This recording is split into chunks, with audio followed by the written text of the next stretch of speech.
Annual exams बच्चों के नजदीक हैं। पिछले साल तो सारी पढ़ाई बच्चों की ऑनलाइन हुई, इसलिए और जरूरी हो जाता है कि फाइनल एग्जाम्स की तैयारी से पहले बच्चों को विजयी मंत्र दे दिया जाए। तो एग्जाम से पहले मेमोरी कैसे शार्प हो, पढ़ाई लिखाई जो आपने पढ़ा है, जो याद किया है, वो चीजें हमेशा याद कैसे रहें और कंसंट्रेशन कैसे बेहतर हो, ये सब बताने के लिए स्वामी रामदेव हमारे साथ जुड़ चुके हैं। स्वामी जी, बहुत बहुत स्वागत है आपका। स्वामी जी, जिस तरीके से बचपन की अगर मैं बात करूं तो मुझे वो वक्त याद है जब मुझे पढ़ने में कुछ भी कठिन लगता था तो मैं माँ सरस्वती के चरणों में जाकर अपनी किताबें रख देती थी कि शायद मुझे सब कुछ याद हो जाएगा। तो आज आप उन बच्चों को क्या मंत्र देंगे जिनके अब से कुछ ही महीनों बाद, दिनों बाद कहें एग्जाम्स शुरू होने वाले हैं, वो भी एनुअल एग्जाम्स? तो बच्चों के लिए एक तो हर समय जैसे हम आज खुशी मना रहे हैं, उत्सव मना रहे हैं, ऐसे वो हर दिन उत्साह में रहा करें। मैं बार बार कहता हूँ, उत्साह ही जीवन है और निराशा ही मृत्यु है। तो अभी तो ये मुझे फूल मालाएं उतारनी पड़ेगी और ये सरसों के फूलों से सजी हुई माला थी। और खैर ये पीलापन तो हमारे मस्तिष्क को भी ताजगी देता है। तो एक तो सब बच्चे कम से कम 2 बार से लेकर 10 बार तक सूर्य नमस्कार करेंगे। चलो शुरू करते हैं। 1 2, तो बच्चे प्रज्ञावान बनेंगे, मस्तिष्क से, हृदय से श्रद्धावान बनेंगे, आचरण से सब शीलवान बनेंगे, चरित्रवान बनेंगे। स्वामी जी, सब बच्चे रोज 10 बार सूर्य नमस्कार करें और फिर 5 आसन बताएंगे हुसैन भाई जी। स्वामी जी, आपने योगाभ्यास की शुरुआत तो करवा ही दी है, लेकिन चूंकि आज एक खास रंग की बात भी हम कर रहे हैं और हम अभी स्टूडियो में चर्चा भी कर रहे थे, आज आप सरसों के खेत में भी हैं, आप बसंत के रंग में रंगे हुए नजर आ रहे हैं। तो रंगों का हमारे शरीर पर, हमारे मन पर कैसा और कितना असर पड़ता है, इसके बारे में भी जरा बताइएगा। देखिए, आज जो है दिल्ली में स्वामी जी निजामुद्दीन, हजरत निजामुद्दीन की जो दरगाह है, आज वहां भी पीला रंग चढ़ा रहेगा, अमीर खुसरो के गीत गाए जाएंगे। तो इस पीले रंग की खासियत के बारे में बताइए, कुछ और रंगों के बारे में बताइए। तो इस्लाम से लेकर के और हमारे भगवान कृष्ण से लेकर के और अलग अलग देवी देवताओं से पीले रंग का मूलतः है तो ये प्रकृति का रंग है। आप देख रहे हैं यहाँ मेरे पीछे सरसों का खेत है और गेंदे के फूल हैं और भी प्रकृति में भी ये रंग अलग अलग प्रकार की ऊर्जा देते हैं। तो ये जो पीला रंग है जी, ये हमारे मस्तिष्क के लिए, और क्योंकि आज हम सरस्वती पूजन भी करते हैं तो ये विद्या का रंग है, ये नॉलेज का, साइंस का, टेक्नोलॉजी का, इनोवेशन, इन्वेंशन का, मोटिवेशन का प्रतीक है। तो ये जो पीला रंग देखते ही मस्तिष्क से दिव्य ऊर्जा तरंगे प्रवाहित होने लगते हैं। तो ऐसे 10 बार तक तो सूर्य नमस्कार करें। फिर बच्चों का कंसंट्रेशन बढ़ाने के लिए वृक्षासन भी बहुत अच्छा है। आज विविध रंगों से रंगे हमारे बच्चे भी अपनी फॉर्मल ड्रेस में है, आचार्य कुलम के बालक बालिकाएं हैं, इधर हमारे पतंजलि गुरुकुलम के बालक बालिकाएं हैं और हमारे पहलवानों को हमने दंड बैठक में लगा रखा है। तो ये जो पीला रंग है ये हमारे मस्तिष्क के ज्ञान तंतुओं को सक्रियता प्रदान करता है। एक बच्चे में 1 सेकंड के अंदर, हुसैन भाई, ज्योत्सना जी, स्वामी जी, 1 सेकंड के अंदर 40 लाख इंफॉर्मेशंस को प्रोसेस करने की कैपेसिटी होती है बच्चों के मस्तिष्क में।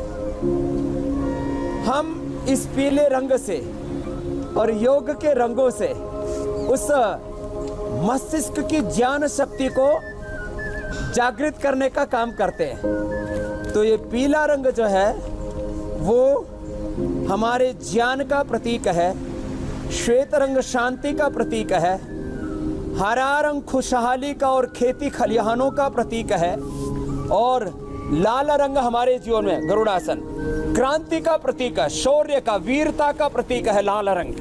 तो इनका किसी मजहब से कोई लेना देना नहीं है।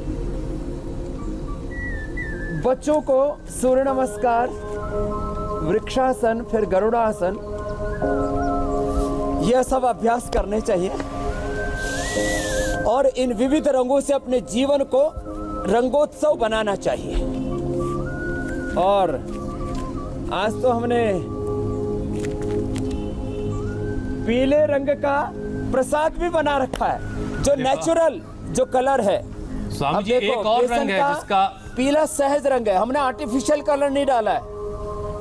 स्वामी जी एक और रंग है जिसके बारे में हम रोज बात करते हैं और वो रंग है योग का रंग, और स्वामी रामदेव उसके प्रतीक हैं। चलो शीर्षासन। हाँ, ये योग का रंग तो पूरे जीवन को ही रंगीन बना देता है। जो गमगीन है वो योग के रंग में जब रंग जाएंगे तो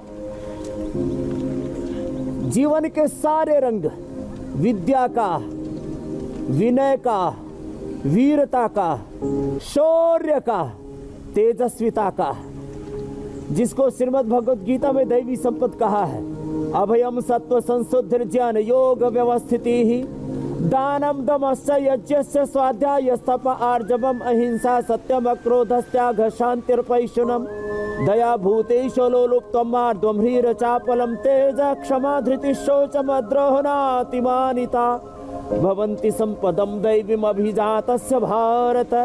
तो 26 रंग हैं योग के, और ज्ञान योग, भक्ति योग, कर्म योग, अष्टांग योग, राज योग, हठ योग, लय योग, मंत्र योग, सारा तंत्र दिव्यता का, जिससे रोगों का और विकारों का, व्याधियों का षड्यंत्र मिटता है, वो योग के रंग स्वामी रामदेव के संग। आपने तो प्रोग्राम का नाम ही इतना सुंदर रख दिया है हुसैन भाई, ज्योत्सना जी। ये शीर्षासन, और इसके बाद ये चलो सर्वांगासन। चलो सब करते हैं लंबे लंबे श्वासों के साथ।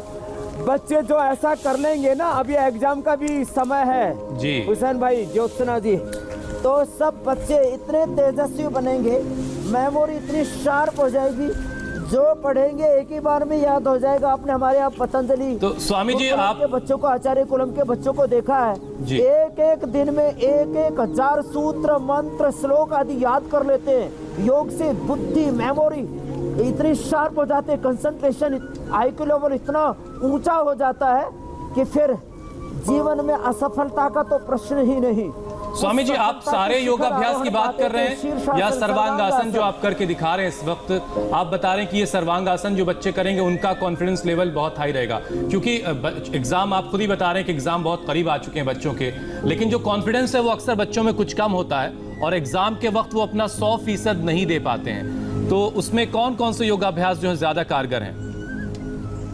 एक तो सर्वांगासन आप बता रहे हैं, ये 1-1 मिनट से शुरू करके 2-2 मिनट कर ले हुसैन भाई जी। अब 5 अभ्यास मात्र 2-2 ही मिनट कर लिए। 2 मिनट शीर्षासन, 2 मिनट सर्वांगासन जो अभी हम कर रहे थे, 2 मिनट ये हलासन, 2 मिनट चक्रासन, 2 मिनट पश्चिमोत्तानासन, 2-2 मिनट कर लेंगे, 10 मिनट लगेंगे। और जब एग्जाम के दिन भी हो तो 1-1 मिनट करें, 5 मिनट लगते हैं। 5 मिनट सूर्य नमस्कार कर ले, 5 मिनट ये आसन कर ले जो अब हम बता रहे हैं, तो इतना जबरदस्त उनका कंसंट्रेशन होगा, बच्चों का आईक्यू लेवल इतना ऊंचा होगा, उनका कॉन्फिडेंस दुनिया जीतने का होगा। हम बार बार कहते हो, हम इंद्रो न पराजिज्ञे कृतम में दक्षिण हस्ते जयो में शब्द आहिता है, मैं कभी पराजित नहीं होऊंगा, मैं आत्म विजेता होकर के विश्व विजेता बनूंगा। स्वामी जी चलिए योगाभ्यास से बच्चों का हुसैन भाई करके दिखाया है। जी जी जी स्वामी जी, बच्चों का कॉन्फिडेंस और कंसंट्रेशन तो बढ़ेगा, लेकिन बच्चों में एक कंफ्यूजन है और माता पिता में भी है। चक्रासन, वो कंफ्यूजन स्वामी जी ये है कि पढ़ा किस वक्त जाए। जब आप पढ़ते थे तो आप पढ़ने के लिए क्या समय चुनते थे? क्या देर रात तक आप पढ़ना पसंद करते थे या सुबह जल्दी उठकर पढ़ना पसंद करते थे? ये उलझन भी जरा बच्चों की दूर कीजिए।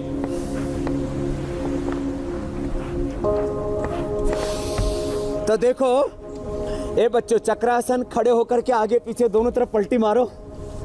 यहाँ जमीन उबड़ खाबड़ है जी जी जी और हमने आज खेत में आसन जमा रखे हैं। जी जी, हम यहाँ देख पा रहे हैं। गेहूं है, गेहूं की बालियां आ रखी हैं, इन पर ओस की बूंदें मोतियों की तरह चमक रही हैं। खड़े खड़े भी छोटे बड़े बच्चे हमारे, इनके विद्यार्थी और इनके गुरुजन पूज्य साध्वी देवमयी जी से लेकर के हमारे चंद्रमोहन जी और सोमेश्वर जी सब लगे हुए हैं, सब हमारे योद्धा।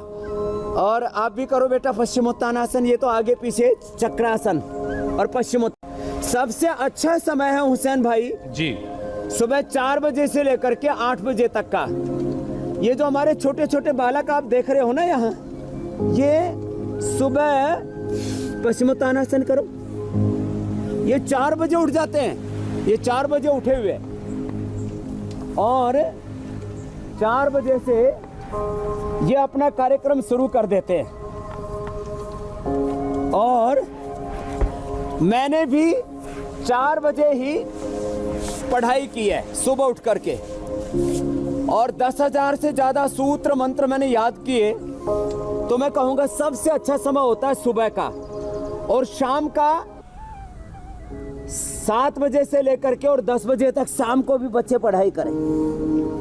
दिन में शोर शराबा बहुत होता है और वातावरण में भी राजसिकता आ जाती है, तो शाम का और सुबह का समय सबसे बेस्ट है स्टडी के लिए। तो सुबह 10 मिनट योगाभ्यास कर ले, जो अभी हमने बताया। और बच्चे तो थोड़े से मजबूत होते हैं, थोड़े से क्या पूरे मजबूत होते हैं, मयूरासन और मयूरी आसन भी करेंगे। तो सुबह 4 बजे से लेकर के 8 से 10 बजे तक का, और शाम को 5 बजे से लेकर के 10 बजे तक का। इस समय सबसे ज्यादा हमारा मस्तिष्क सक्रिय होता है। बाकी दिन में थोड़ी चंचलता आ जाती है स्वाभाविक रूप से। तो बच्चे जो कर सकते करने की कोशिश करें। स्वामी जी, कुछ बच्चे ये भी पूछ रहे हैं, स्वामी जी ये बच्चों के माता पिता भी खा सकते हैं क्या? क्योंकि स्क्रीन टाइम का प्रॉब्लम आजकल हर व्यक्ति का हो गया है, चाहे वो किसी भी उम्र का क्यों ना हो। ये अच्छा सवाल था क्योंकि माता पिता भी लगातार बच्चों ये के साथ